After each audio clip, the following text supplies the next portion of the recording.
إن الحمد لله نحمده ونستعينه ونستغفره ونعوذ بالله من شرور أنفسنا وسيئات أعمالنا من يهده الله فلا مضل له ومن يضلل فلا هادي له وأشهد أن لا إله إلا الله وحده لا شريك له وأشهد أن محمدا عبده ورسوله يا أيها الذين آمنوا اتقوا الله حق تقاته ولا تموتن إلا وأنتم مسلمون يا أيها الناس اتقوا ربكم الذي خلقكم من نفس واحدة وخلق منها زوجها وبث منهما رجالا كثيرا ونساء واتقوا الله الذي تساءلون به والأرحام إن الله كان عليكم رقيبا يا أيها الذين آمنوا اتقوا الله وقولوا قولا سديدا يصلح لكم أعمالكم ويغفر لكم ذنوبكم ومن يطع الله ورسوله فقد فاز فوزا عظيما أما بعد فإن خير الكلام كلام الله وخير الهدي هدي محمد صلى الله عليه وسلم وشر الأمور محدثاتها وكل محدثة بدعة وكل بدعة ضلالة وكل ضلالة في النار أما بعد. Nous continuons l'explication du livre Al-Wajih fi Fiqh Sunnati wal Kitab al-Aziz. Durant le dernier cours, on s'était arrêté à Bab Al-Ghasb. Donc on avait terminé le Bab Al-Ghasb. Al-Ghasb qui est en français le lavage. Non? Lavage. Le lavage? La douche. Non, Al-Ghasbu, pas Al-Ghaslu. Al-Ghasbu. L'usurpation, non. L'usurpation. Donc on avait traité durant le dernier cours le chapitre de Al-Umra wa Ruqba. Qu'est-ce que l'Umra wa Ruqba?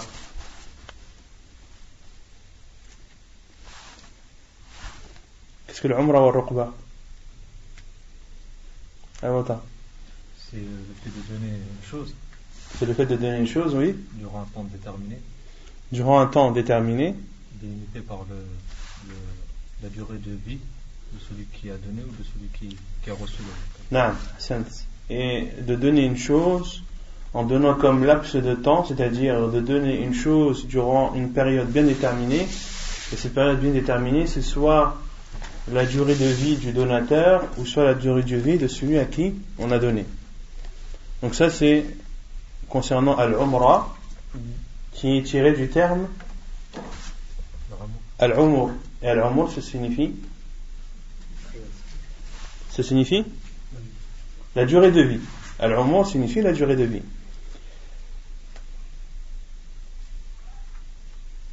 Ensuite il y a Al-Ruqba. Al-Ruqba, quelle est la différence entre Al-Ruqba et Al-Umra? Al-Ruqba, ça vient de quel terme? Muraqaba. Ça vient du terme Al-Muraqaba. Et Al-Muraqaba signifie le fait de surveiller, le fait de guetter l'autre, de guetter autrui. Ça signifie Al-Muraqaba. Et Al-Ruqba, en quoi elle intervient dans le chapitre de Al-Buyu'?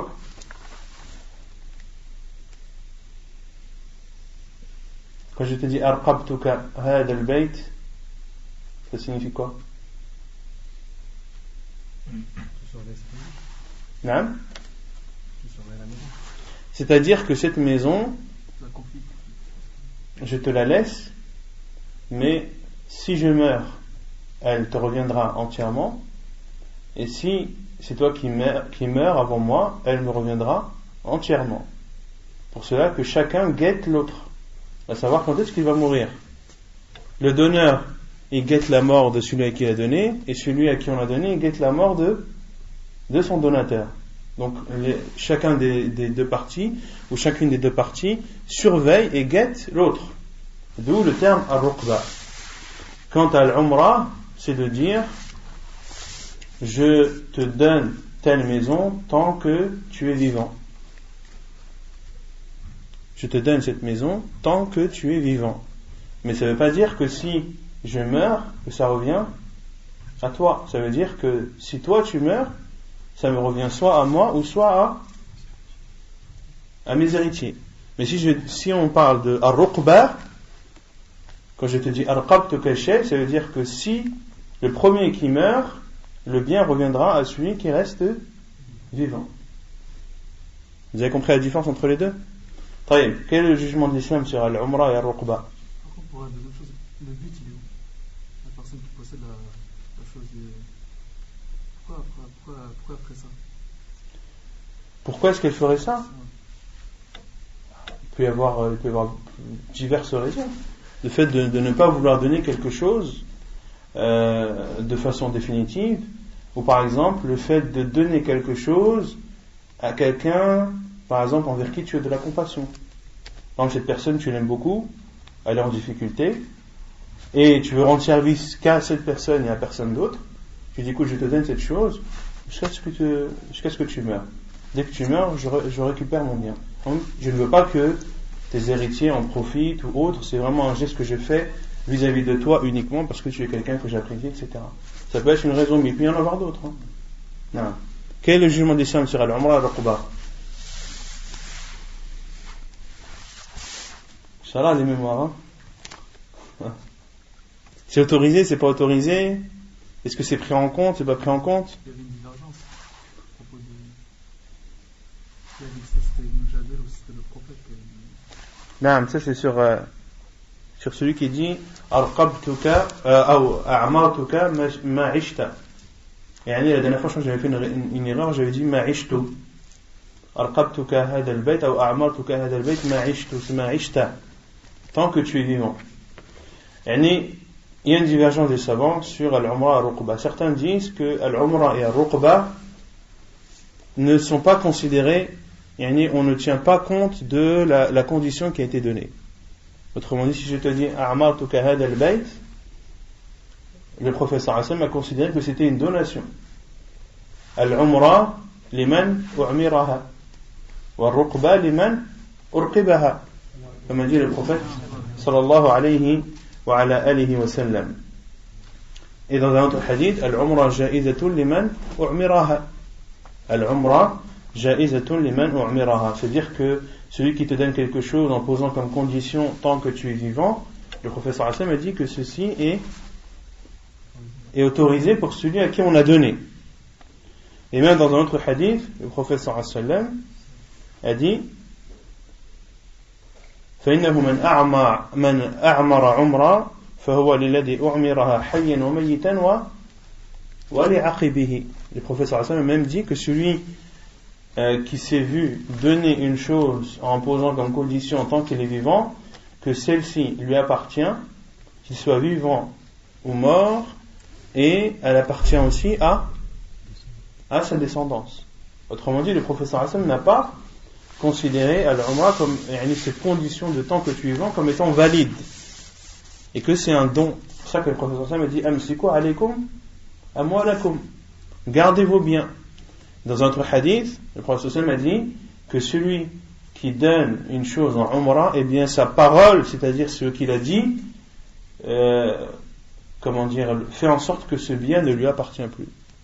Fait en sorte que ce bien ne lui appartient plus.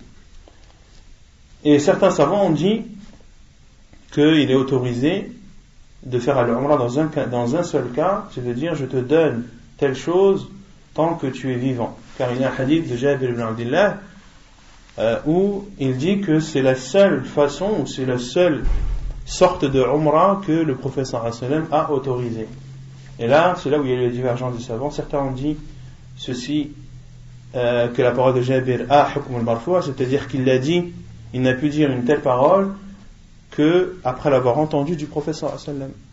Et les autres savants ont dit non, les hadiths sont clairs que celui qui donne quelque chose en posant la condition de la durée de vie de celui à qui il a donné, ceci n'est pas valide. Et le prophète sallallahu alayhi wa sallam l'a dit clairement dans les hadiths, et la parole qu'a dit Jabir, c'est une parole qu'il a dite provenant de lui. Or, elle contredit la parole du prophète sallallahu alayhi wa sallam, donc on ne la prend pas en compte. C'est là où il y a la divergence des savants sur Mansalat al-Ruqba ou al-Umrah. Ensuite, on a parlé de Bab al-Ghasb. Al-Ghasb qui signifie l'usurpation. Que signifie l'usurpation? Prendre quelque chose, c'est-à-dire, quand on parle de définition, c'est quelque chose de bien précis.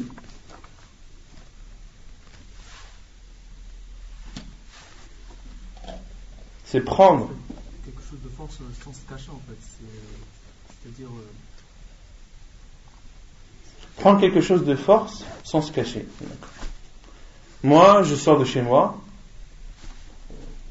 j'ouvre ma voiture, mais je la prends de force. Et je démarre, j'accélère et tout de force. Et je me sauve pour que les gens ne me voient pas. Est-ce que j'ai fait un rasm ici? Pourquoi? Parce que là, parce que c'est ma voiture, elle m'appartient. Donc al-rasm, c'est akhdu haqqil ghayr. C'est de prendre le bien d'autrui. Ça veut dire que al-rasm n'intervient pas quand tu prends ton bien à toi. Ou bien quelqu'un qui t'a pris une chose qui t'appartient et tu lui prends de force. Est-ce que ça, c'est considéré comme un rasm? Non, parce que tu prends ton haqq. Donc c'est akhdu haqqil ghayr bi ghayri haqq. C'est la définition qu'avait donnée l'auteur, mais on avait dit que cette définition n'était pas complète et qu'il manquait quelque chose. Qahran. Akhdu mal al-ghayri ou haqq al-ghayri qahran bi ghayri haqq. C'est-à-dire, c'est le fait de prendre le bien d'autrui par force ou contre le gré de cette personne sans raison valable, c'est-à-dire en offensant la personne. C'est là où on parle de al-ghasb, on parle de spoliation, et d'usurpation. D'accord? Et on avait dit qu'il y avait différents cas. On avait parlé de al-ikhtilas, de al-sariqa. Qu'est-ce que l'ikhtilas? C'est prendre quelque chose à l'arraché. Et al-sariqa, donc le voleur en islam, c'est celui qui vole un bien protégé en cachette.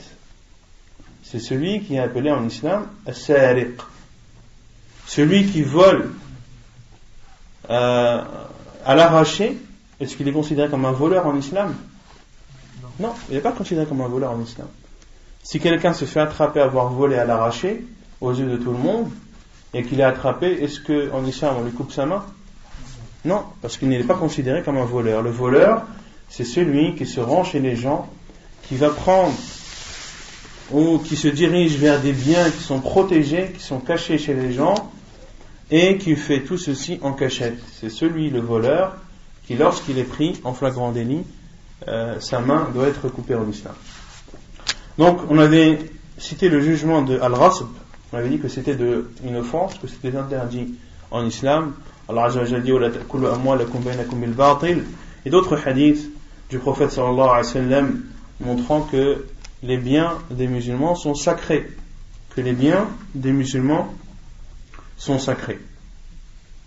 Est-ce qu'il est autorisé à celui qui a usurpé un bien de l'utiliser à son profit? Et que doit-il faire? Il doit le rendre obligatoirement, et il n'a pas le droit d'utiliser la chose qu'il a usurpée. Autrement dit, la chose qui ne lui appartient pas, qu'il a pris de force, c'est-à-dire contre le gré du propriétaire, et ceci sans justification. Car on peut prendre le bien d'autrui par force, mais que ceci soit justifié. Là, ce n'est pas considéré comme un rasib. Ensuite, on avait parlé du chapitre de celui qui est tué lorsqu'il défend ses biens. Comment est-ce qu'il est considéré en islam? Non, mais il est considéré comme shahid. Un homme a dit au prophète sallallahu alayhi wa sallam: Ara'ayta in qatalani qala fa anta shahid. Qala ara'ayta in qataltuhu qala huwa fi an-nar. Celui qui veut prendre tes biens, tu as le droit de te défendre. Et un homme a dit au prophète sallallahu alayhi wa sallam: et si il me combat, le prophète sallallahu alayhi wa sallam a dit: combat-le.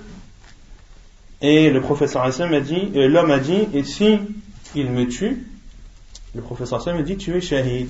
Et cet homme a dit: et si je le tue, c'est-à-dire en défendant mes biens, le prophète sallallahu alayhi wa sallam a dit: huwa fi an-nar, il sera en enfer. Ensuite, on avait parlé de rasb al-ard. Rasb al-ard, c'est-à-dire usurper une terre. Quel est le jugement en islam de celui qui usurpe une terre? Et ceci est malheureusement répandu de plus en plus à notre époque. Beaucoup prennent la terre des autres, voire même des propres membres de sa famille, sans raison valable et contre le gré de celle-ci. quel est le châtiment de cette personne en islam? Hein?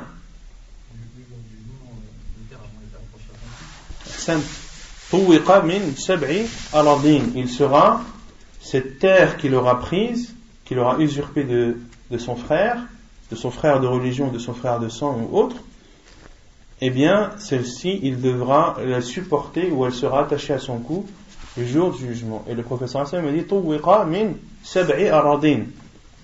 Il sera, ou cette terre sera accrochée, et une terre provenant des 7 terres.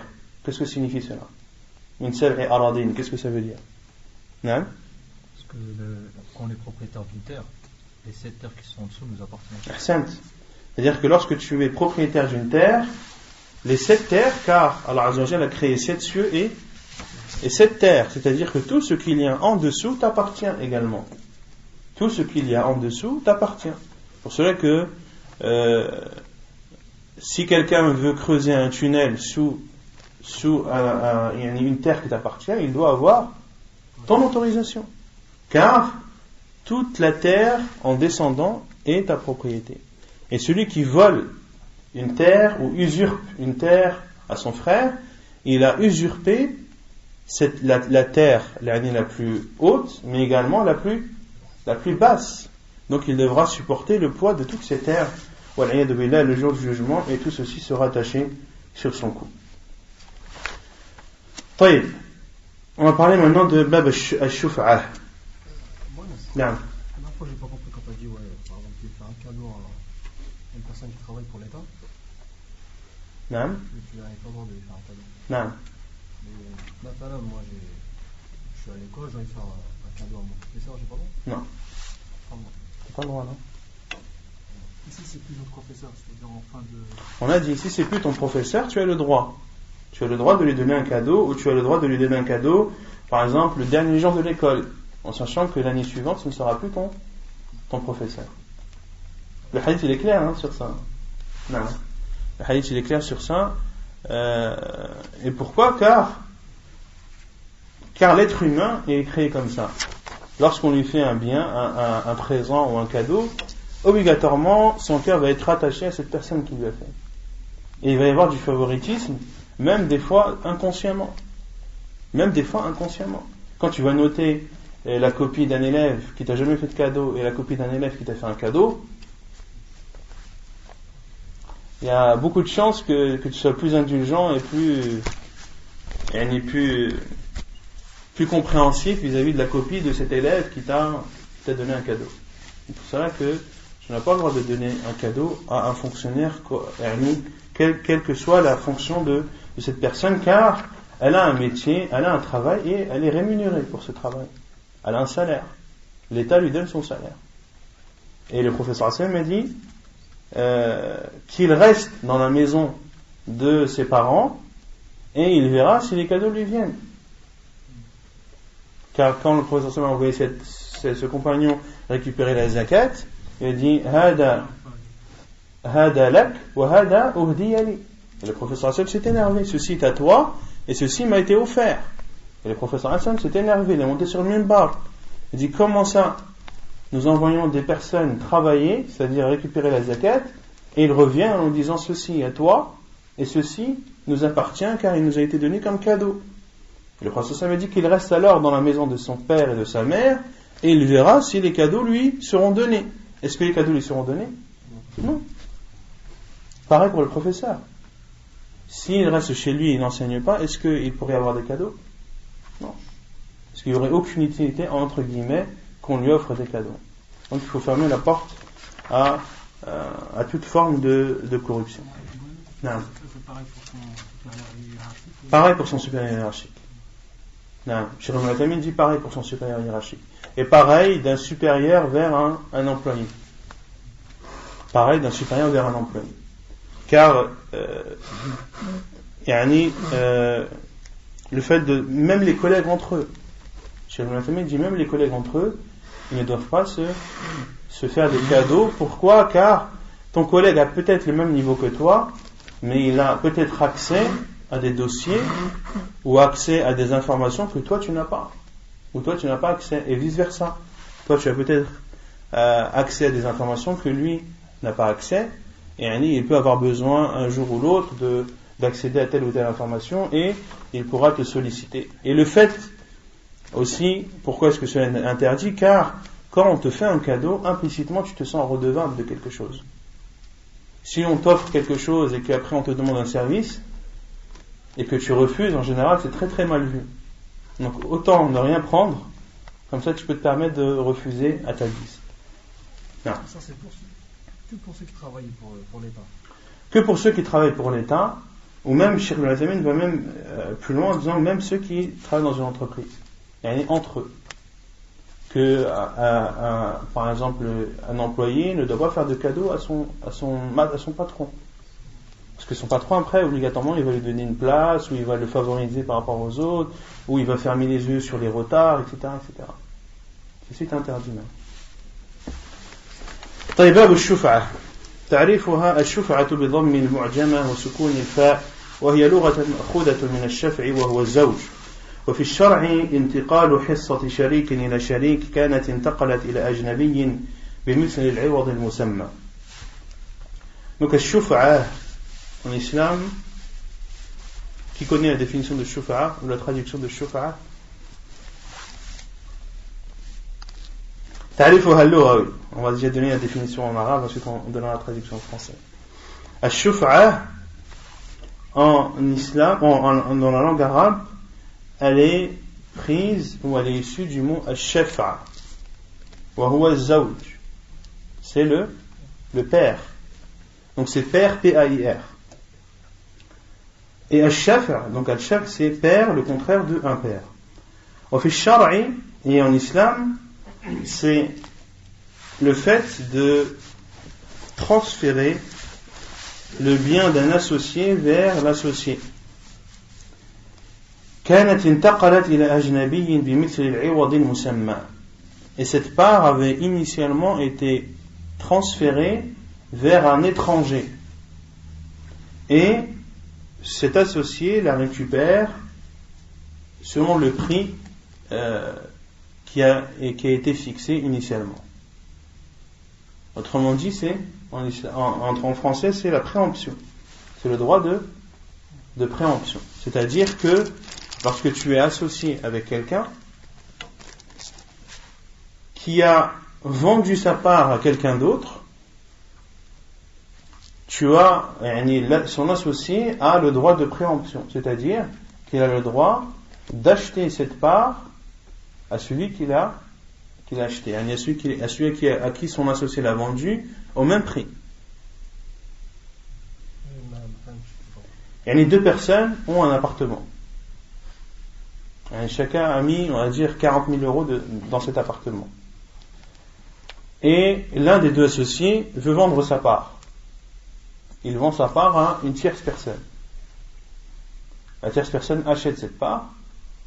Le deuxième associé apprend que l'autre part a été vendue. Là, il a haqq al-shufa'a, il a le droit de préemption.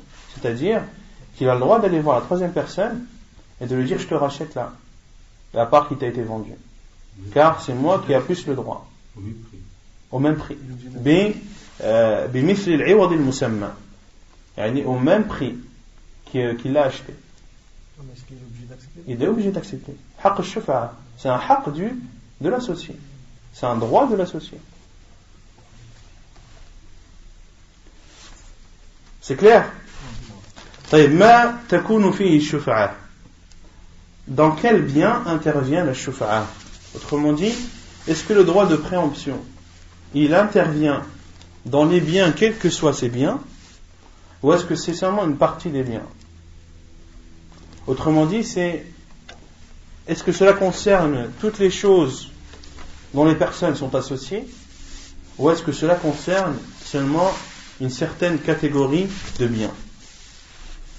عن جابر بن عبد الله رضي الله عنهما قال قضى النبي صلى الله عليه وسلم في كل ما لم يقسم فإذا وقعت الحدود وصرفت الطرق فلا شفعة فمن كان له شريك في أرض أو حائط أو دار ونحو ذلك فلا يبيع حتى يعرض على شريكه فإن باع قبل العرض قبل العرض عليه فهو أولى بالمبيع.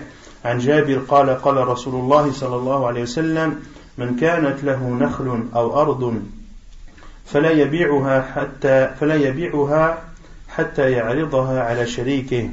حديث صحيح رواه ابن ماجه. وعن أبي رافع قال قال رسول الله صلى الله عليه وسلم الشريك أحق بسقبه ما كان. Donc selon Jabir ibn Abdillah radiyallahu anhuma, il dit قضى النبي صلى الله عليه وسلم بالشفعة في كل ما لم يقسم, que le prophète sallallahu alayhi wa sallam a jugé ou a rendu obligatoire ou a considéré al-shuf'a, c'est-à-dire la préemption, le droit de préemption dans tout ce qui ne peut pas se partager. Dans tout ce qui ne peut pas se partager. Autrement dit, ici, le professeur Hassan a dit que le droit de préemption est un droit de l'associé si la chose sur laquelle ils sont associés ne peut pas se partager. Par exemple, une maison. Une maison avec un salon, 2 chambres, une toilette et une salle de bain. Est-ce qu'elle peut se partager, cette maison? Non. Elle ne peut pas se partager. Donc ici, le shuf'a entre en compte. فإذا وقعت الحدود, et lorsque les limites sont définies, وصرفت الطرق, et que les routes sont bien distinctes, فلا شفعة, alors point de préemption. Autrement dit, si la chose dont ces deux personnes sont associées peut être délimitée et que les routes sont bien définies, alors il n'y a pas de droit de préemption. Autrement dit, 2 personnes qui sont associées sur une terre agricole. Une terre agricole, ils sont tous les 2 associés.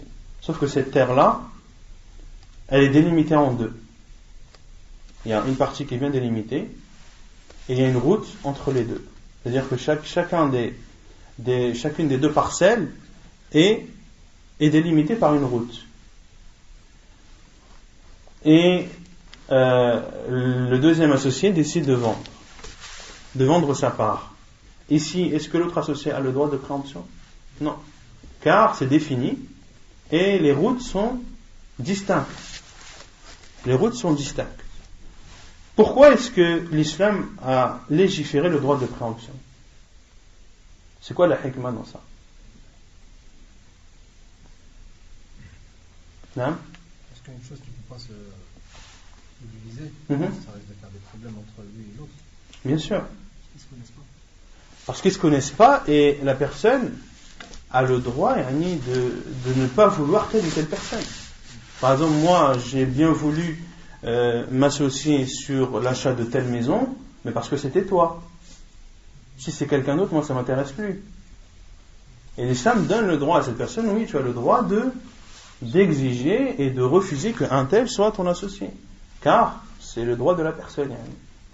Et le premier associé doit, en islam, on va le voir dans le hadith suivant, il doit, lorsqu'il désire vendre sa part, il doit d'abord la proposer à son associé, avant de la vendre à quelqu'un d'autre. Et s'il la vend à quelqu'un d'autre sans avoir consulté son associé, alors son associé a le droit de mettre son droit de préemption. Maintenant, si son associé ne veut pas l'acheter, mais il ne veut pas que telle personne vienne. Comment? Si par exemple, son associé ne veut pas l'acheter, mais il dit, moi tu ne la vends pas à telle personne. Non. Non. Soit il achète, soit il écoute. Il n'y a pas d'autre solution. Et soit il accepte qu'un tel rachète, ou soit alors il achète lui-même. Mais il ne peut pas laisser le bien comme ça en suspens et imposer à l'autre, non, tu le vends à telle ou telle personne. Non, c'est pas ça un droit de préemption. La préemption, c'est pas tu dis à la personne vends à lui et pas à lui. Non, c'est moi je veux acheter. Et ça, c'est beaucoup utilisé dans les pays et souvent les mairies posent leur droit de préemption. Donc quand la mairie veut par exemple une maison qui est grande, spacieuse et tout, son propriétaire la vend, la mairie, est-ce qu'elle a le droit de poser son droit de préemption? Dans le droit français? Oui, elle a le droit. Si elle voit qu'une maison lui intéresse, et que c'est pour le bien, entre guillemets, de la nation ou de la ville, elle pose son droit de préemption. Et le propriétaire est obligé de vendre à la mairie. Non, mais ça, malheureusement, il le pose souvent pour éviter qu'on achète des mosquées. Et quand les musulmans s'apprêtent à acheter un bien, une terre ou autre, souvent les mairies posent leur droit de préemption et sont obligés d'acheter ce bien pour justement ne pas le laisser aux musulmans. Non. Concernant les terres agricoles qui passent, c'est pareil pour un chemin. On peut la diviser en parts égales et la revendre. Lorsque c'est pas divisé, lorsqu'il n'y a pas de chemin différent, et c'est là aussi on voit la sagesse de l'islam. Pourquoi est-ce que quand il n'y a pas de chemin différent, l'associé a le droit de préemption? Il ne peut pas accéder à sa partie. Non, parce qu'il n'y a qu'un chemin. Et il y a des personnes qui, des fois, ne veulent pas qu'un tel, ou par exemple, lui, il a un 4x4 ou il a un tracteur, il ne veut pas que des voitures passent, il ne veut pas que des motos passent. Quand le chemin est unique qui amène vers cette terre-là, c'est là où le droit de préemption intervient. Donc dans ce hadith, et c'est l'avis de la plupart des savants, ils considèrent que al-shufa'a n'intervient que dans l'aqar. Qu'est-ce que l'aqar?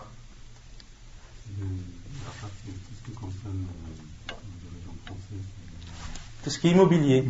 Non. Tout ce qui est immobilier. Pourquoi est-ce que les savants ont compris que c'est tout ce qui est immobilier? Tout ce qui est immobilier ou terre ou autre. L'aqar c'est vaste, soit c'est une terre ou soit c'est une habitation ou un bâtiment ou autre. Comment est-ce qu'ils ont compris ça? Ils ont compris ça dans le hadith. Pourquoi? Car le professeur Sam a dit فإذا بينت الحدود أو وقعت الحدود وبينت الطرق فلا شفعة. Ici le professeur Sam a parlé de limites et a parlé de routes. Les savants ont déduit que al-shufa'a intervient dans tout ce qui est immobilier uniquement. Et tout ce qui n'est pas immobilier, al-shufa'a n'intervient pas. Autrement dit, une voiture par exemple. Une voiture par exemple. Est-ce que dans une voiture il y a des limites? Il y a des routes? Non. Donc les savants ont dit il n'y a pas de shufa'a dans une voiture. Et d'autres savants ont dit non. On dit que ce hadith parle d'un cas précis de ce qui est le plus courant, mais ne restreint pas le jugement à l'aqar. Ne restreint pas le jugement à l'aqar. Et ils ont donné un exemple dans le Coran. Allah Azza wa Jalla dit وَالْمُطَلَّقَاتُ يَتَرَبَّصْنَ بِأَنفُسِهِنَّ ثَلَاثَةَ قُرُوءٍ. وَالْمُطَلَّقَاتُ, celles qui sont divorcées, يَتَرَبَّصْنَ بِأَنفُسِهِنَّ ثَلَاثَةَ قُرُوءٍ, c'est-à-dire qu'elles doivent observer une période de 3 menstrues, c'est-à-dire après qu'elles aient été divorcées. وَلَا يَحِلُّ لَهُنَّ أَن يَكْتُمْنَ مَا خَلَقَ اللَّهُ فِي أَرْحَامِهِنَّ. Et elles n'ont pas le droit de cacher ce qu'Allah a créé dans leur utérus. Autrement dit, elles n'ont pas le droit de cacher une éventuelle grossesse. ولا يحل لهن أن يكتمن ما خلق الله في أرحامهن إن كن يؤمن بالله واليوم الآخر, si elles croient en Allah et au jour dernier. وبعولتهن أحق بردهن وبعولتهن أحق بردهن, et leurs maris ont ceux qui ont le plus le droit de les récupérer. Ici, al-mutallaqat, ça concerne quel type de mutallaqat dans ce verset? Sachant qu'Allah Azza wa Jalla a dit à la fin du verset وَبُعُولَتُهُنَّ أَحَقُّ بِرَدِّهِنَ, celles qui ont été divorcées soit une fois ou soit 2 fois, car Allah Azza wa Jalla dit وَبُعُولَتُهُنَّ أَحَقُّ بِرَدِّهِنَ, c'est-à-dire que leur mari a le droit de les récupérer, c'est-à-dire durant cette période de 3 menstrues. Or, on avait vu dans Kitab al-Talaq que même al-mutallaqa talaqan ba'inan, celle qui a été divorcée 3 fois par son mari, est-ce qu'elle doit observer une période de 3 menstrues ou pas? Oui. Quelle est la preuve? Si on utilise ce verset, Allah Azza wa Jalla, il parle de quel type? De celle qui peut retourner, celle que son mari peut récupérer. Or, les savants sont unanimes sur le fait que al-mutallaqa talaqan ba'inan,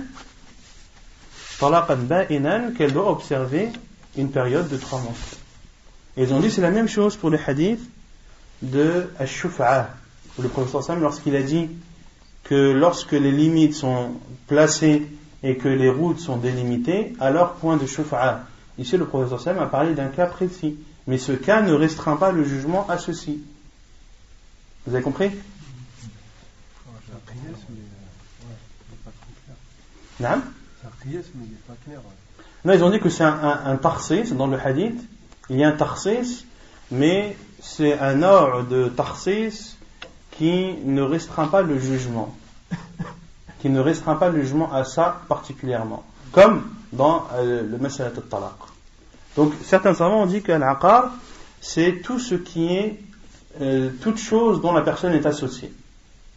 Quelle que soit la nature de cette chose, qu'elle soit statique ou dynamique, c'est-à-dire qu'elle bouge, comme une voiture ou autre. Et jumhur ulama, la plupart des savants considèrent que le hadith concerne uniquement al-aqar. Puis l'auteur a dit, celui qui est associé dans une terre ou dans un mur. Ça signifie quoi un mur? Qu'est-ce qu'on va être associé sur un mur? Ce mur, il a on se le partage. Non, c'est la délimitation. En général, c'est les terres qui sont délimitées, ou les jardins ou autres, qui sont délimités par un mur. Et on avait parlé de ceci. Non? Dans Ihya al-Mawat, on avait parlé de ça et on avait dit que le mur devait être. Les savants avaient donné des limites à ce mur. Selon le urf. Selon le urf. Yani qu'un mur qui délimite est considéré un mur délimitant selon ce qui est connu des gens dans l'endroit où se trouve ce mur. Yani si c'est un mur de 30 cm, dans certains pays, cela n'est pas considéré comme une délimitation. Et chez d'autres personnes, un mur qui délimite, c'est un mur qui est au-dessus de la taille d'un être humain. Et chez d'autres, un mur délimitant, c'est un mur qui est difficilement franchissable. D'accord? Donc tout dépend de al-urf, de ce qui est connu chez les gens dans l'endroit où se trouve ce mur. Aoudar, ou bien une maison, ou autre, il ne doit pas le vendre avant de l'avoir proposé à son associé. S'il vend après avoir proposé, ou avant d'avoir proposé, alors فهو أولى بالمبيع. Alors l'associé a le plus le droit sur ce qui a été vendu. Al-Mabi' c'est ce qui a été vendu. La preuve est le hadith de Jabir radiyallahu anhu qui dit, le prophète sallallahu alayhi wa sallam a dit, celui qui a un palmier ou une terre, qu'il ne la vende pas jusqu'à l'avoir proposé à son associé. Et selon Abi Rafi', il dit, le prophète sallallahu alayhi wa sallam a dit, Ash-shariku ahaqqu bisaqabihi ma kan, que l'associé a le plus le droit bisaqabihi. Bisaqabihi yani biqurbihi. Bisaqabihi yani biqurbihi. Pourquoi est-ce qu'il a le plus le droit? Car c'est la personne la plus proche. Soit, on peut considérer bisaqabihi, c'est-à-dire que si c'est une maison qui est divisée en deux, qui est le plus proche? C'est l'associé. Il peut être plus proche, on peut comprendre ça, plus proche dans la relation, mais aussi plus proche, c'est-à-dire que son bien à lui, c'est le bien qui est le plus proche du bien de son associé. طيب الشفعة بالجوار إذا كان بينهما حق مشترك. Ensuite ici l'auteur parle du chapitre du droit de préemption du voisin, c'est-à-dire est-ce que le voisin a un droit de préemption. إذا كان بينهما حق مشترك, lorsqu'il y a entre les deux un bien commun. Ici on parle plus de sharik, là on parle plus d'associé, là on parle de voisin. Là, on parle de voisin. Est-ce que le voisin a le droit de préemption ou pas? C'est-à-dire, si toi, tu vends ta maison, est-ce que ton voisin a le droit de te dire non, moi, je veux pas que tu vendes ta maison, je veux l'acheter moi. En islam, est-ce qu'on lui donne raison ou pas? Oui? C'est ton bien. Inch'Allah. C'est pas aussi simple que ça. On dit pas oui, on dit pas non, on dit oui selon des conditions. Il y a 3 avis des savants. Certains savants ont dit oui, que le al-jar a le droit de préemption. Mutlaqan. Quelles que soient les circonstances. Car il y a un hadith du prophète sallam où le prophète sallam dit al-jaru ahaqqu bi saqabih, que le voisin a le plus le droit de par sa proximité. D'autres savants ont dit la shufa'ata lil-jar mutlaqan. D'autres savants ont dit non, le voisin n'a pas de droit de préemption quelles que soient les circonstances. Car le prophète sallam a dit فإذا بينت الحدود يعني وقعت الحدود وبينت الطرق فلا شفاعة. Le prophète sallam a dit lorsque les limites sont présentes et que les routes sont délimitées, alors point de préemption. Et qui dit voisin dit il a sa maison avec ses 4 murs, donc c'est délimité, donc il n'a pas à donner ou à imposer son droit de préemption quelle que soit la circonstance. Et d'autres savants ont dit non. On dit tout dépend si le voisin a un bien commun avec toi ou pas. S'il a un bien commun, alors oui, il a le droit d'utiliser son droit de préemption. S'il n'a pas de bien commun, alors non, il n'a pas le droit.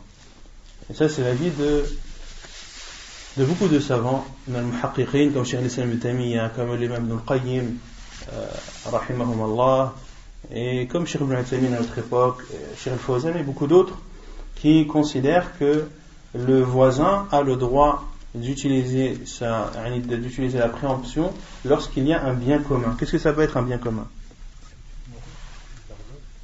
Non? Un jardin commun, par exemple, ou un chemin, ça peut être aussi un point d'eau. Par exemple, les 2 maisons ont un seul point d'eau commun. Là, le voisin a le droit de dire non, ma maison, je veux pas que tu la vendes, c'est moi je vais l'acheter. Et s'il l'a vendu à quelqu'un d'autre, il a le droit d'aller voir l'acheteur et dire moi, je te rachète la maison au prix que tu l'as acheté. Et t'as pas le choix, t'es obligé. Parce que le point d'eau, moi je veux pas que ce soit n'importe qui prenne l'eau avec moi. Ou le chemin là qu'on prend, moi je veux pas que ce soit n'importe qui prenne ce chemin. Et moi je laisse mes enfants, j'ai toujours laissé mes enfants jouer sur ce chemin tranquillement. Du jour au lendemain, pourquoi? Parce que j'avais confiance en ce voisin. Je veux pas qu'il y ait un étranger qui vienne et ça va me déranger dans mes habitudes, etc. Donc l'islam lui donne le droit d'utiliser la préemption lorsqu'il y a un bien commun. Non. Il doit acheter au prix qui est ici. Non, la vente à la base. Si vient, il dit au voisin je vais vendre mon appartement par exemple. Non. Le prix, c'est le prix qu'il veut. À la shurut al-bay', selon les conditions de vente qu'on a étudiées. C'est-à-dire il faut qu'il y ait un consentement de part et d'autre. Le prix, il n'y a pas de. Ici, tu as le droit de vendre à ton voisin, mais tu n'es pas obligé de lui faire un prix. Tu vends au prix que tu veux. Et la vente ne sera valide que lorsque le consentement sera présent des 2 côtés, c'est-à-dire à la fois de l'acheteur et à la fois du vendeur. يقول المؤلف وإذا كان بين الجارين حق مشترك من طريق أو ماء ثبتت الشفعة لكل منهما فلا يبيع أحدهما حتى يستأذن جاره وإن باع من غير إذنه كان أولى بالمبيع. عن جابر قال قال رسول الله صلى الله عليه وسلم الجار أحق بشفعة جاره ينتظر بها وإن كان غائبا إذا كان طريقهما واحدا. وعن أبي رافع أن النبي صلى الله عليه وسلم قال الجار أحق بسقبه. Donc l'auteur dit et lorsqu'il y a entre 2 voisins un bien commun comme une route ou de l'eau, alors le droit de préemption intervient ou est valable pour chacun des deux. فلا يبيع أحدهما حتى يستأذن جاره. L'un des deux, c'est-à-dire l'un des deux voisins, n'aura pas le droit de vendre avant de demander la permission à son voisin. Et s'il a vendu sans l'autorisation de son voisin, alors son voisin aura le plus le droit sur le bien vendu. Selon Jabir, il dit, le prophète sallallahu alayhi wa sallam a dit, le voisin a le droit de préemption sur son voisin. Yuntadharu biha, c'est-à-dire qu'on doit attendre l'accord du voisin. Wa in kana ghaiban, même s'il est absent. Et si toi tu veux vendre ta maison et que ton voisin n'est pas là, il est parti au bled pendant 6 mois, est-ce que tu as le droit de vendre parce qu'il n'est pas là et tu dis de toute façon les absents ont toujours tort, les absents ont toujours tort, il avait qu'à être là, s'il avait été là je lui aurais demandé, mais comme il n'est pas là je lui demande pas et je vends ma maison. Non, tu dois attendre.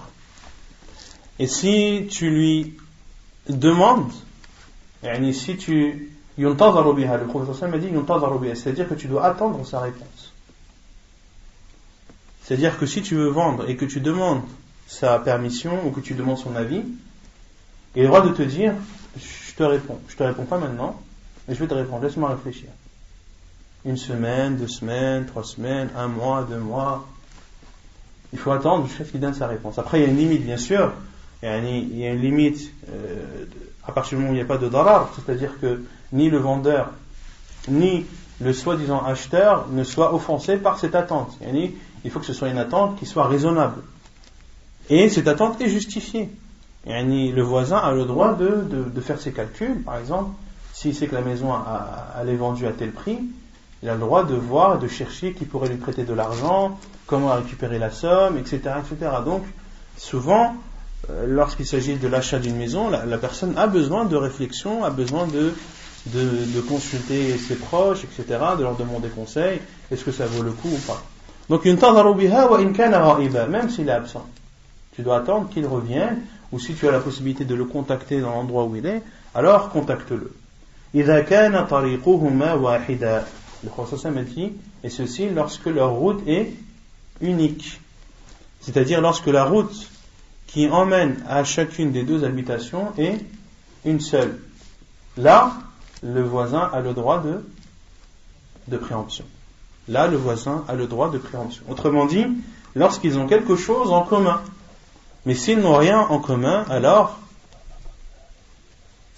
point de shuf'a, point de préemption. Il y a un hadith que certains utilisent où le prophète aurait dit ash-shuf'atu kahall al-iqal. Et ils utilisent ce hadith pour dire que la réponse tu me la donnes tout de suite. Moi je te demande, t'es mon voisin, déjà estime-toi heureux que je le demande entre guillemets, mais moi la réponse tu me la donnes demain ou après-demain. Le professeur Sam a dit ash-shuf'atu kahall al-iqal. Kahall al-iqal. Kahall al-iqal, la shuf'a doit être aussi rapide que lorsque tu dénoues le nœud qui sert à attacher le chameau, le cheval ou le chameau, ou l'animal. Il faut combien de temps pour enlever un... En général, les nœuds sont faits de telle sorte que lorsque tu tires, ça s'enlève automatiquement. Autrement dit, que la shuf'a doit se faire rapidement. Il ne faut pas que tu tardes. Moi, tu me dis tout de suite oui ou non. Non. Ce hadith est faible. Ce hadith, les savants ont dit qu'il était faible et que le hadith qui devait être pris en compte, c'est le hadith de Jabir ibn Abdullah où le professeur sallam a dit yuntadharu biha, c'est-à-dire qu'on doit attendre.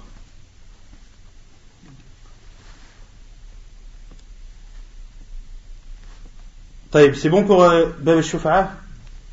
طيب, bab al-wikala. On peut dire al-wikala ou bien al-wakala, les deux sont valables. تعريفها الوكالة بفتح الواو وقد تكسر التفويض والحفظ. تقول وكلت فلانا إذا استحفظته ووكلت الأمر إليه إذا فوضته إليه. وهو في الشرع إقامة الشخص غيره مقام نفسه مطلقا أو مقيدا. Donc la définition en langue arabe de al-wikala qui peut se dire al-wikala bi fath al-waw ou al-wikala bi kasr al-waw signifie at-tafwid wal-hifd, c'est-à-dire le fait de léguer quelque chose et de remettre quelque chose, wal-hifd, et de confier quelque chose pour qu'il soit préservé. تقول وكلت فلانا إذا استحفظته, c'est-à-dire que je lègue telle personne lorsque je veux qu'elle protège quelque chose.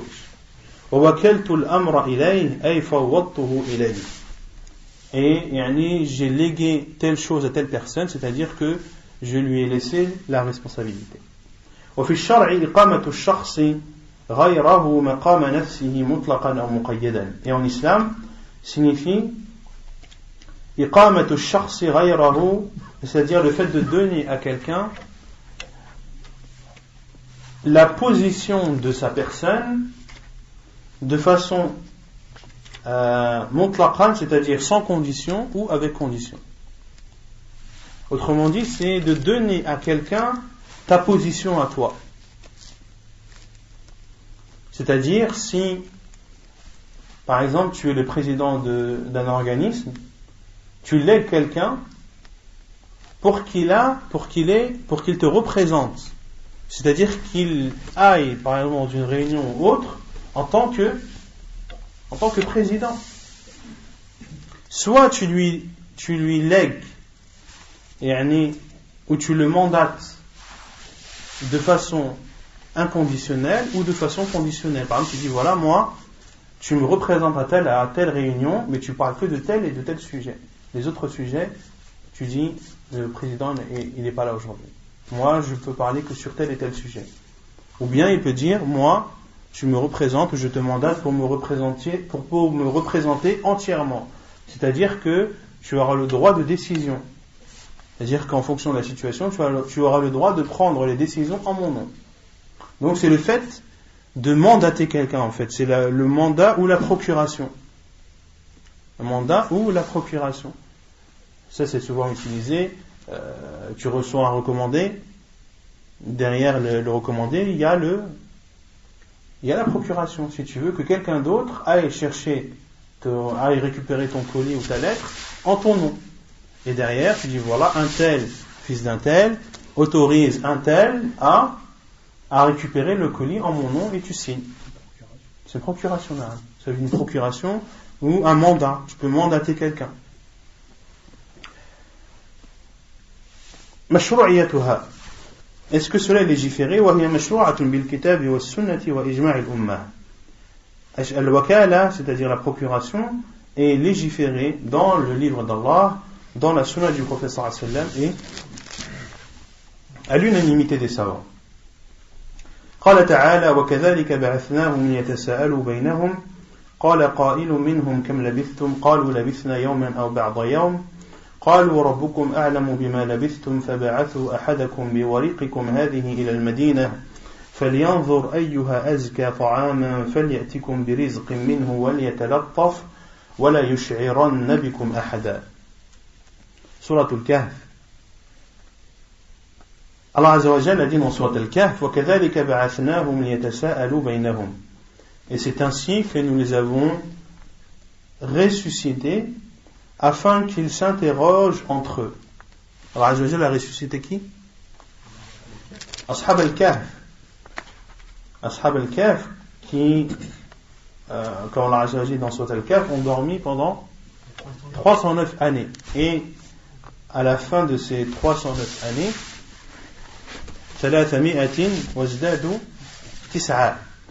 après ces 309 années, Allah Azza wa Jal les a ressuscités. Pourquoi est-ce que Allah Azza wa Jal a utilisé le terme ressuscité? Ainsi nous les avons ressuscités alors qu'Allah Azza wa Jal nous les avait seulement qu'endormis. Naam? Naam.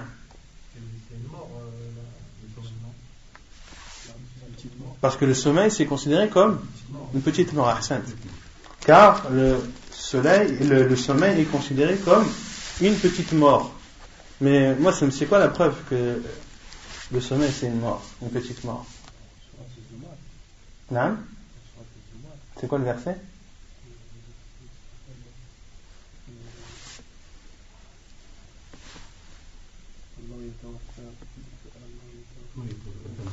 الله يتوفى الأنفس حين موتها. نعم أي حين يعني المقصود ب الله يتوفى الأنفس حين موتها يعني حينما تنام. نعم. Mais il y a encore طيب ça on va dire que c'est dans le Coran. Même s'il y a des versets beaucoup plus clairs que ceci, et dans la sunna du prophète sallallahu alayhi wa sallam, il y a la preuve que al-maut, que le sommeil est une mort. Inch'Allah, ahsant. C'est la dua que l'on dit au réveil. Alhamdulillah alladhi ahyana ba'dama amatana wa ilayhi an-nushur. Louange à Allah qui nous a fait revivre après nous avoir fait mourir, et c'est vers lui que nous retournerons. Ça c'est le réveil, mais avant le réveil il y a quoi? Avant de dormir, qu'est-ce qu'on dit? Bismika Allahumma amutu wa ahya. Allah, au nom de toi, oh Allah, je vis et je meurs. Autrement dit, c'est en ton nom que je dors et que je me réveille. D'accord? Donc tout ceci prouve que la mort, le sommeil est une petite mort. Et il est souvent dit que al-maut, an-nawm huwa akhul maut. An-nawm huwa akhul maut. Que le sommeil est le frère de la mort. Donc Allah Azza wa Jalla dit, c'est ainsi que nous les avons fait ressusciter, afin qu'ils se questionnent entre eux, ou qu'ils s'interrogent entre eux. Qala qa'ilun minhum, l'un d'entre eux, c'est-à-dire l'une de ces personnes qui ont dormi dans la caverne, a dit, kam labithtum, combien êtes-vous restés, c'est-à-dire dans cette caverne? Qalu labithna yawman aw ba'da yawm, ils ont dit, nous sommes restés ici un jour ou quelques jours.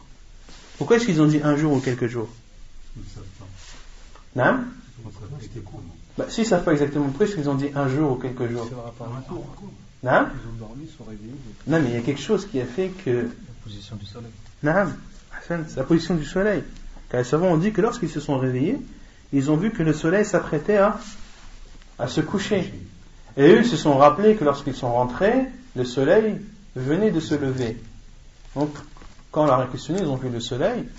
On est resté un jour, au pire des cas quelques jours, mais c'est tout. Bon, un être humain, il dort rarement 48 heures. Il y en a peut-être qui dorment 24 heures, mais 48 heures, Allah alam. C'est possible, mais c'est rare. قالوا ربكم أعلم بما لبثتم. Ils ont dit, votre Seigneur, c'est mieux combien vous êtes restés. Autrement dit, ça ne sert à rien de polémiquer sur combien de jours vous êtes restés dans la caverne, car ceci n'a pas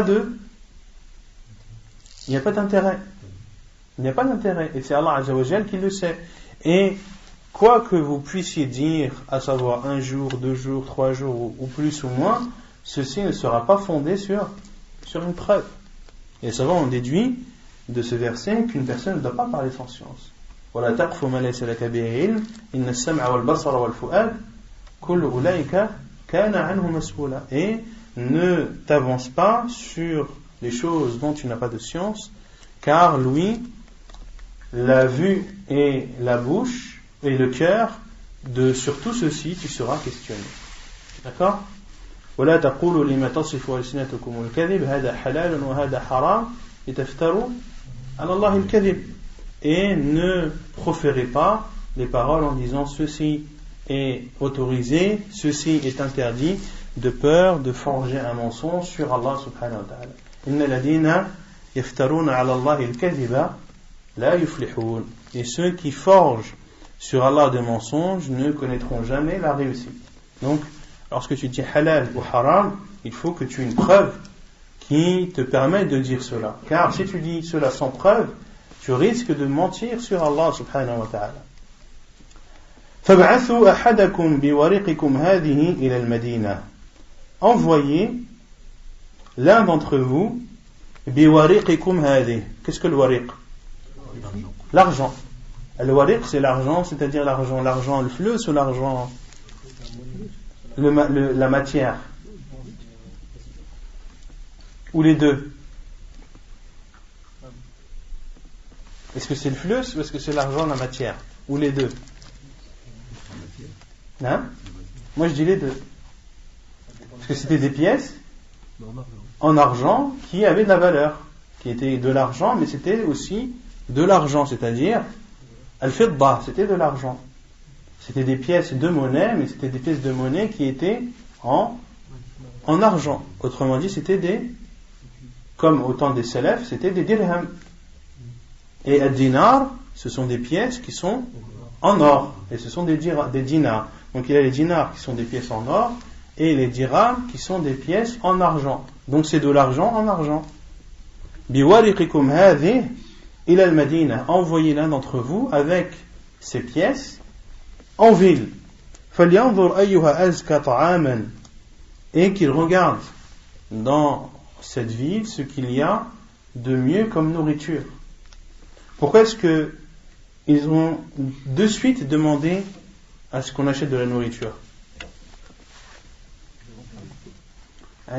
Quand on se réveille le matin, et après une nuit de sommeil, en général on a faim, mais après 309 années de sommeil, la faim est indescriptible. Donc ils ont dit, choisissez l'un d'entre vous qui prenne ces pièces et qui a acheté de la nourriture en ville, mais pas n'importe quelle nourriture, de la bonne nourriture. Et qu'il vous ramène de ceci, de la ville, une pourvoyance. Qu'est-ce que signifie waliyatalattaf? Qu'il soit discret. C'est-à-dire qu'il n'attire pas l'attention des gens sur lui. Pourquoi? Parce qu'il risque de le retourner à la mécréance. Pourquoi? Après c'est cité dans le verset par la suite. Innakum in yadhharu alaykum yarjumukum aw yu'idukum fi millatihim wa lan tuflihu idhan abada. Car si ils vous attrapent, ou s'ils ont la main sur vous, yarjumukum, ils vont vous lapider, ou bien ils vont vous demander de renier votre religion et de suivre leur religion, sachant qu'ils adoraient d'autres divinités en dehors d'Allah subhanahu wa ta'ala. Donc ils ont demandé à celui qui allait sortir d'être discret, de ne pas attirer l'attention sur lui, de peur que les gens de la caverne soient retrouvés par leur peuple. Wala yush'iranna bikum ahada, et que personne ne vous retrouve, c'est-à-dire vous, les gens de la caverne. Dans ce verset, les savants ont déduit jawaz al-wakala ou al-wikala. Où est-ce qu'ils l'ont déduit?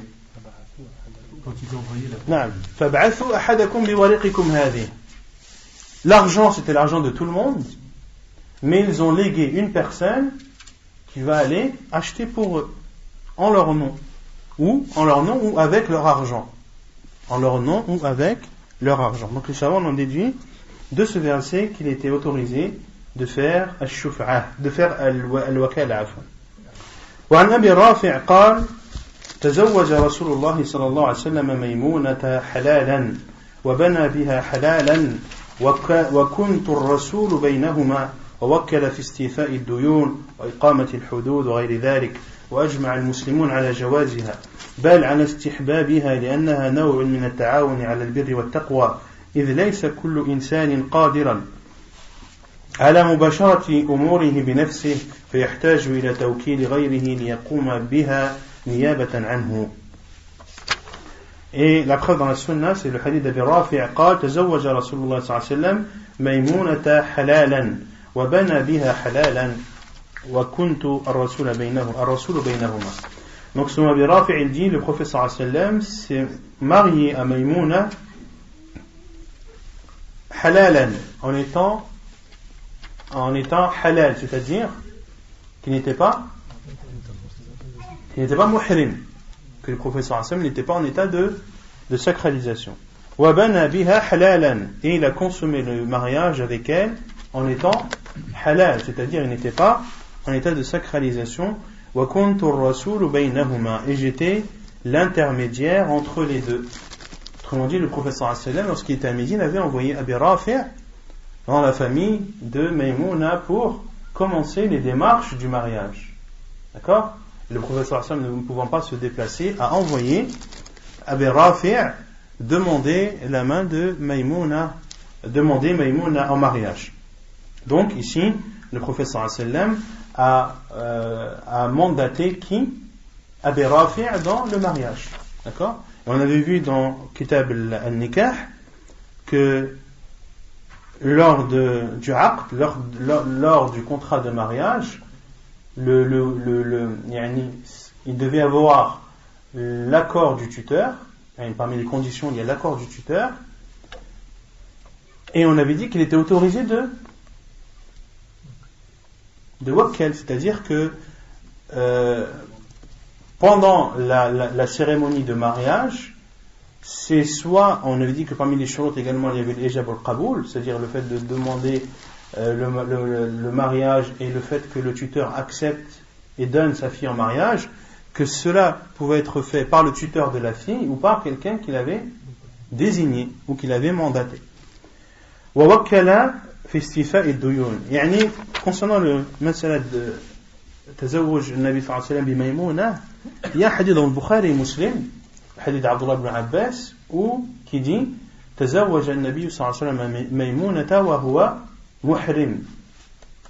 Le hadith est dans le Bukhari et Muslim. Abu Abdullah ibn Abbas dit, le prophète sallallahu alayhi wa sallam s'est marié avec Maïmouna alors qu'il était en état de sacralisation. Et ici Abi Rafi' a dit, le prophète sallallahu alayhi wa sallam s'est marié avec Maïmouna, il n'était pas en état de sacralisation et il a consommé le mariage, il n'était pas en état de sacralisation. Comment est-ce que vous répondez à quelqu'un qui vous dit un hadith dans le Bukhari et Muslim? Tous les yeux se froncent là. Personne ne connaît la réponse? On sait qu'il est interdit de demander une femme en mariage quand elle est mariée. Non, ahsant. Ça, c'est un élément de réponse. À savoir que le professeur Sam a interdit de se marier en état d'ihram, en état de sacralisation. Et le fait que le professeur s'est marié, les savants disent qu'il y a deux façons de répondre. Il y en a même trois. La première, c'est de dire que lorsqu'un hadith interdit une chose et un autre l'autorise, qu'est-ce qu'on doit faire prévaloir? Celui qui est interdit. Lorsque deux hadiths se contredisent ou apparaissent comme étant contradictoires, l'un autorise une chose et l'autre interdit la même chose, alors on doit prendre en compte le hadith qui interdit cette chose. Et ici, dans Mas'alat Tazawuj Nabi sallallahu alayhi wa sallam bi Maïmouna, dans un hadith, le prophète sallallahu alayhi wa sallam authentique interdit de se marier en état de sacralisation, et dans un autre hadith, le prophète sallallahu alayhi wa sallam, Abdullah ibn Abbas dit que le prophète sallallahu alayhi wa sallam s'est marié en état de sacralisation. Autrement dit, ici, il y a un hadith qui interdit et un hadith qui autorise. Donc on prend en compte celui qui interdit. La deuxième façon de répondre, c'est dans le premier hadith, c'est une parole du prophète sallallahu alayhi wa sallam. Le prophète sallallahu alayhi wa sallam a interdit de se marier en état de sacralisation. Et dans le second hadith, c'est un acte.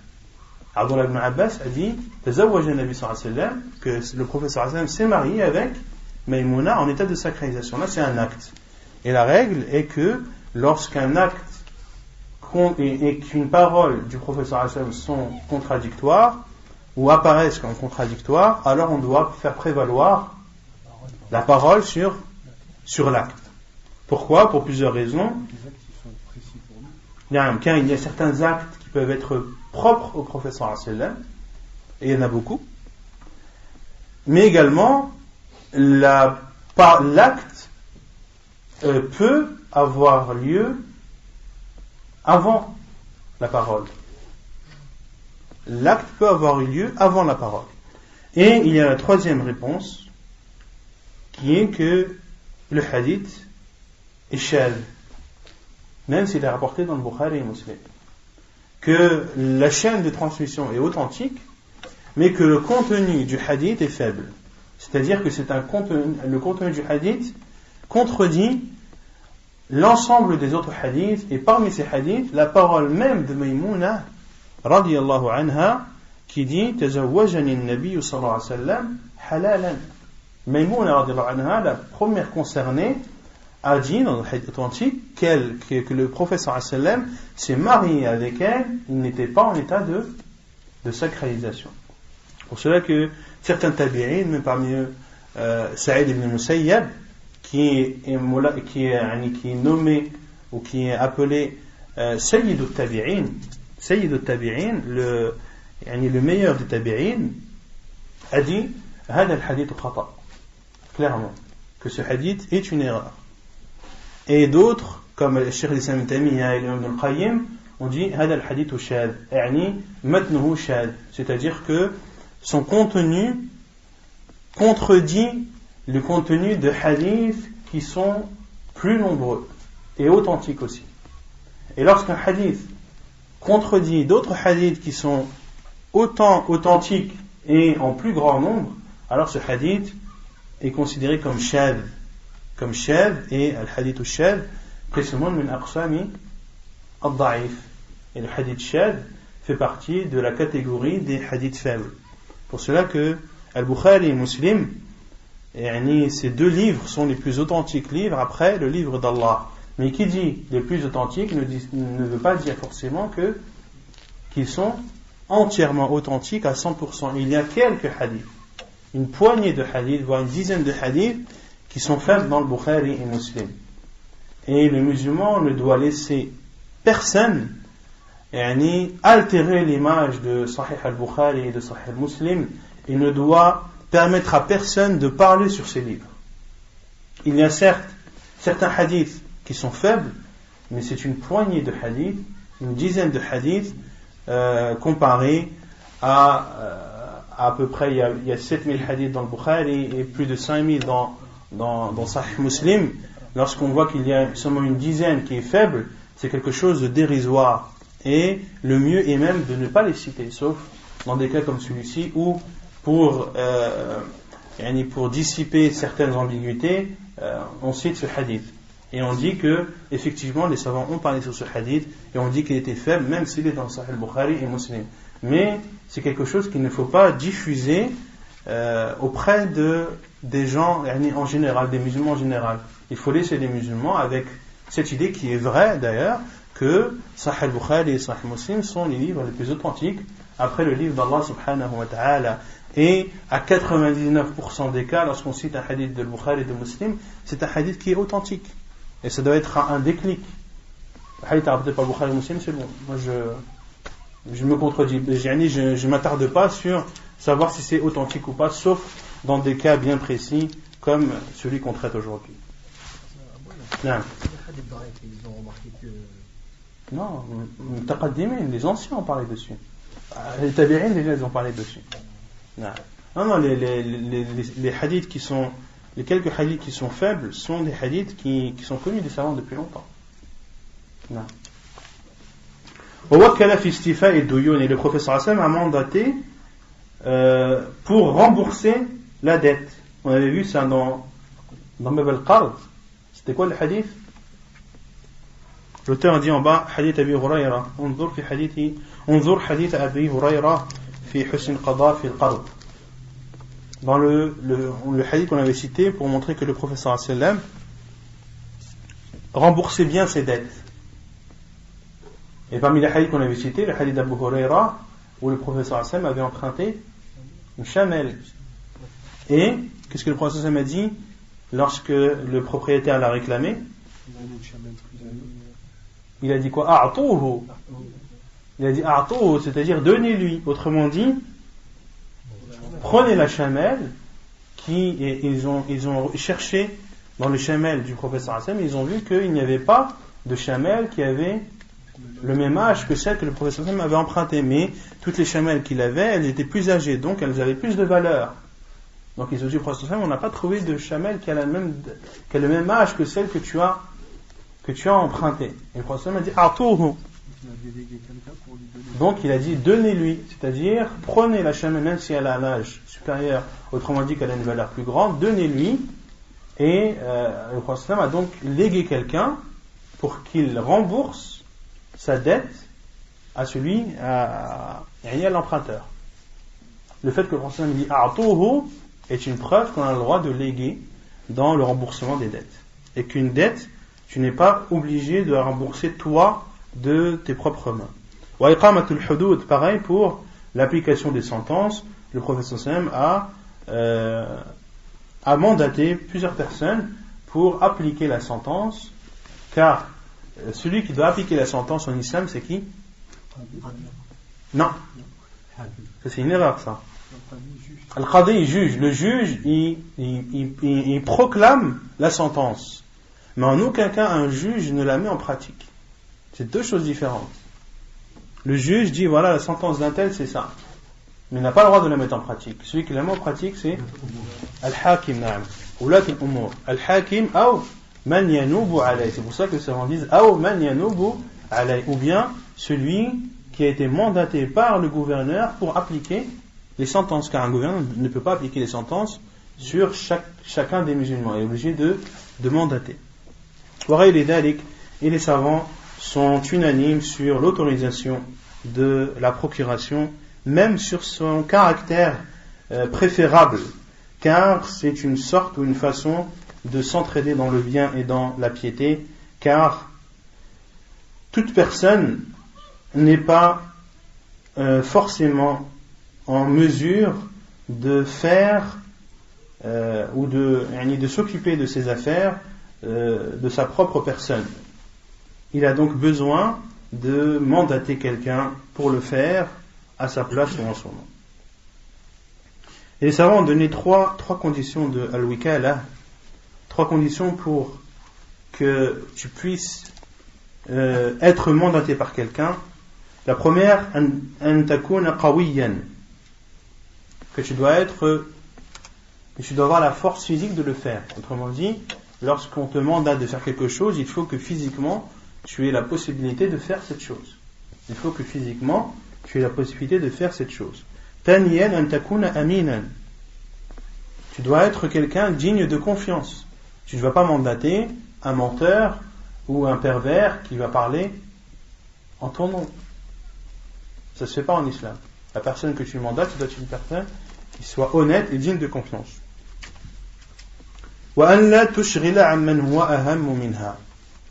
Et la chose sur laquelle tu seras mandaté ne doit pas passer au-dessus de tes priorités. Ne doit pas passer au-dessus de tes priorités. Par exemple, ta femme veut mettre à coucher et quelqu'un qui te dit, est-ce que tu peux aller me chercher une voiture en Allemagne? Est-ce que tu as le droit d'y aller? Non. Car le fait d'aller en Allemagne chercher une voiture, certes c'est bien d'être ton frère et il te mandate pour faire un bien, mais de l'autre côté, il y a ta femme qui peut accoucher du jour au lendemain. Donc tu as fait une chose et tu as fait une chose en délaissant une chose plus importante. C'est un exemple que j'ai donné, mais les exemples peuvent être beaucoup plus nombreux. ما تجوز فيه الوكالة أو الوكالة وكل ما جاز للإنسان التصرف فيه بنفسه جاز له أن يوكل فيه أو يتوكل. Quelles sont les choses dans lesquelles il est autorisé de mandater? Tout ce qui est autorisé d'utiliser, tout ce que la personne a le droit de faire et d'utiliser, d'elle-même, il lui est autorisé de le mandater. C'est-à-dire tout ce que tu as le droit de faire, c'est-à-dire tu as le droit de faire islamiquement parlant, tout ce que tu as le droit de faire de toi-même, tu as le droit de léguer autrui. Al-wakilu amin, wal-wakilu aminun fima yaqbiduhu wa fima yasrifuhu wa la yadmanu illa bitta'addi. لقوله صلى الله عليه وسلم لا ضمان على مؤتمن لا ضمان على مؤتمن حديث حسن. Et celui qui est mandaté est amin, c'est-à-dire qu'il est digne de confiance dans ce qu'on lui confie comme tâche ou comme bien. ولا يضمن إلا بالتعدي. Il ne doit donc être garant de cette chose que lorsqu'il a manqué à une obligation. Car le professeur Hassan a dit la damana ala mu'taman. Il n'y a pas de point de garantie pour celui qui est digne de confiance. Autrement dit, quelqu'un que tu as mandaté parce qu'il est digne de confiance, tu ne peux pas lui demander d'être garant sur l'objet que tu lui as confié ou sur la tâche que tu lui as confiée qu'il doit faire en ton nom, s'il l'a mal faite ou si, par exemple, tu l'as mandaté pour aller négocier un prix, pour aller acheter quelque chose ou aller négocier l'achat d'un objet. Et toi, en allant là-bas, t'as négocié, mais c'est pas passé. C'est pas passé. Et la personne qui t'a mandaté a perdu beaucoup d'argent à cause de ça. Est-ce qu'il y a le droit de te dire, t'as mal fait ton travail, tu rembourses? Ou tu payes les dégâts? Non. Il n'a pas le droit, sauf si, effectivement, cette personne a manqué à une obligation. Si par exemple, cette personne, avant de partir, voilà, tu vas parler en mon nom, mais attention, un sujet dont il ne faut pas que tu parles, c'est celui-là. Si tu parles de ça, d'avant, je sais que c'est mort. La personne va, elle revient, effectivement, elle n'a pas pu vendre. Est-ce que tu as parlé de tel sujet? Ouais, j'ai dû en parler. Tu as fait une erreur, maintenant tu payes. Et les dégâts qui sont causés à cause de cette erreur-là, tu dois en être garant et les rembourser.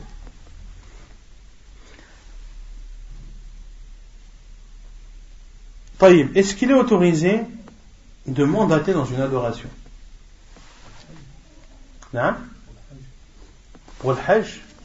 Est-ce qu'il est autorisé de mandater pour le Hajj? Non, si tu n'as pas la capacité physique, tu as le droit. Mais est-ce que c'est une règle?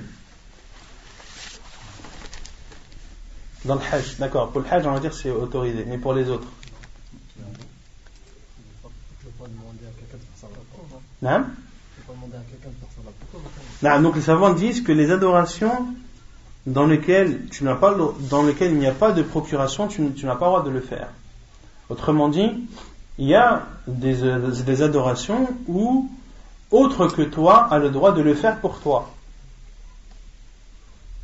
Par exemple, est-ce que tu as le droit de jeûner pour ton père, par exemple? S'il est mort, tout dépend s'il est mort comment.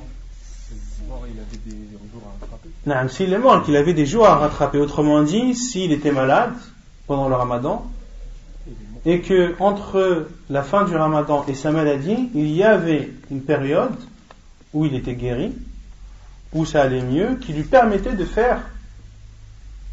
rattraper son jeûne, et qu'il ne l'a pas fait, et qu'ensuite il est retombé malade et qu'il est décédé. Et là, est-ce qu'il est redevable? Oui, parce qu'il y a eu une période où il pouvait rattraper son jeûne, mais il ne l'a pas fait. Mais si ce père est tombé malade pendant le Ramadan, et la maladie n'a fait qu'accroître jusqu'à son décès, et est-ce qu'il a rattrapé ses jours? Non, car il n'y a pas eu de laps de temps qui lui permettait où il était potentiellement capable de rattraper son jeûne. Donc tout ce qui est rapporté dans la sunna comme étant autorisé à le fait de la procuration a été rapporté, alors oui, sinon non. Par exemple, il y a d'autres adorations où la procuration a été rapportée, c'est aussi pendant le Hajj, concernant le Ar-Rajm, mais aussi Al-Dhabh. Le prophète sallam avait égorgé combien de 63, et on a égorgé combien? 63 sur 100. Il en a égorgé 63 et les 27, c'est Ali radhiyallahu anhu qui les a fait à la demande du prophète sallallahu alayhi wa sallam. Donc les savants ont déduit ici qu'il est autorisé de faire al-wikala fi al-dhabh. طيب. Sadaqa aussi. Naam? Sadaqa aussi. Pareil, sadaqa, naam. Les adorations, il y en a plein, mais la règle c'est ça, c'est ce qui est rapporté dans la sunna comme étant où il y a la procuration qui a été rapportée, alors oui, sinon non. Est-ce que al-wakala c'est un aqd jaiz ou c'est un aqd lazim? Qu'est-ce qu'un aqd jaiz et un aqd lazim? Non, un aqd lazim, c'est-à-dire que lorsque tu t'engages, tu dois le faire. Et aqd jaiz, ça veut dire que tu n'es pas obligé d'aller jusqu'au bout. Et les savants disent tout dépend. Al-wakala, tout dépend lorsqu'elle est gratuite ou lorsque tu es payé pour le faire. Lorsque tu es mandaté par quelqu'un pour parler en son nom, par exemple, ou pour faire une chose en son nom, ou pour récupérer quelque chose en son nom, et qu'il te paye, il te dit voilà, tu peux aller chercher ça pour moi, voici la procuration, et je te donne tant pour ce service que tu me rends. Là, si la personne accepte, elle a le droit elle doit aller jusqu'au bout. Elle doit aller jusqu'au bout. Par contre, si c'est une wikala qui est qui est gratuite, alors là tu as le droit de ne plus vouloir continuer à n'importe quel moment. Non, tu as le droit de te rétracter à n'importe quel moment. Car les savants disent que lorsque c'est majjanan, ce n'est pas un aqd lazim, mais c'est un aqd jaiz. Non. La personne qui fait le wakala à une autre personne, ou c'est la personne qui va rendre service justement à cette dite personne justement là on parle de celle qui est mandatée, pas celle qui mandate, de celle qui est mandatée. Donc elle peut se rétracter voilà, si c'est gratuit, elle peut se rétracter, elle peut dire écoute après je t'avais dit ça mais là je peux plus, je préfère m'abstenir et je préfère m'en arrêter là. Non. Pour Zawaj, le père évoque une personne. Est-ce que celui qui vient maintenant moi on m'appelle pour marier une personne, mais c'est le père, c'est le frère qui vient, c'est pas le père. Est-ce que moi je suis obligé d'entendre le père que lui il me dise ouais j'autorise mon fils à marier ma fille, ou bien le fait que l'enfant est là ça suffit? Il y a quelqu'un qui a été mandaté par le tuteur pour parler en son nom. Est-ce que tu as le droit de demander des preuves que... Je suis obligé de demander. Tout dépend de al-wada'. Si c'est une famille qui est connue pour être pieuse, etc., et que effectivement il t'apporte, ils te disent que voilà mon père il est pas là. Pourquoi la moindre des choses c'est de demander pourquoi il est pas là. Soit il est par exemple au pays et qu'il pouvait pas venir sur place parce qu'il avait des choses qui l'ont retenu là-bas. Mais la personne a le droit de demander. Et tout dépend de la famille, comment elle est, est-ce que c'est une famille pieuse ou pas, est-ce que c'est une famille qui est douteuse, mais s'il y a un doute et que celui qui fait l'aqd a besoin d'être tranquillisé, il a le droit de demander est-ce qu'on appelle le père. On l'appelle au téléphone, est-ce que tu as un tel fils d'un tel, est-ce que tu as un tel père d'un tel, oui, est-ce que c'est vrai que tu as mandaté un tel fils d'un tel, oui c'est vrai, il n'y a pas de problème et tout. Mais le mieux, c'est de faire ça avant, pas le jour de... Mais le mieux c'est de dire oui, est-ce que je peux appeler moi directement ton père, ou tu dis de m'appeler moi et de me dire qu'effectivement il mandate telle et telle personne. Et après tout dépend de la situation, de la famille, du contexte, etc. Si c'est une famille parce que ça peut être une famille qui peut cacher à son père et de dire oui c'est bon mon père il a mandaté un tel alors que son père il est même pas au courant qu'elle se marie. Mais bon, ça c'est connu des familles qui sont pas très pratiquantes ou des familles qui sont connues pour esquiver des choses. Donc tout dépend de la famille et du contexte. On peut pas donner une règle et dire à chaque fois tu es obligé. Non. Parce que l'asl fil muslim as-sidq. La base chez les musulmans c'est l'honnêteté jusqu'à la preuve du contraire. La preuve chez les musulmans c'est l'honnêteté jusqu'à la preuve du contraire. Après il y a des cas où même si c'est un musulman, mais c'est pas un musulman qui est très pratiquant, donc là il y a un doute qui existe quelque part, donc ce doute là tu as besoin de le soulever. Par exemple Cheikh Al-Albani il dit al-asl fil mu'amalat adam as-sidq.